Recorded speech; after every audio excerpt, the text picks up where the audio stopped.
স্নান টান আমার কমপ্লিট হয়ে গেছে। আর আমার ব্যাক সাইডে দেখতেই পাচ্ছ যে আমি সব জামা কাপড় কেচে মেলে দিয়েছি।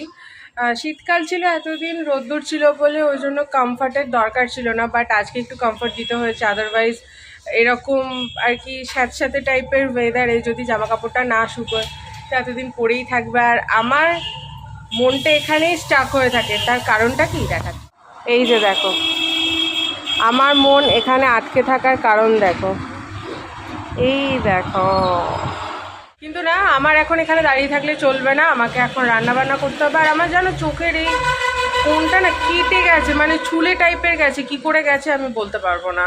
তো কেমন একটা হয়ে গেছে, জ্বালা জ্বালা করে, ওই জন্য একটুখানি বোরোলিন বা ক্রিম লাগিয়ে রাখি। এই 2-3 দিনেই দেখছি, যাই না। তো যাই হোক, এবার আমি আমার কাজগুলো করে নিই, তারপর আজকে একটু বেরোবো, একটু অফিসিয়াল কিছু কাজ আছে, সেটাও করতে বেরোবো, তাড়াতাড়ি কাজটা করে।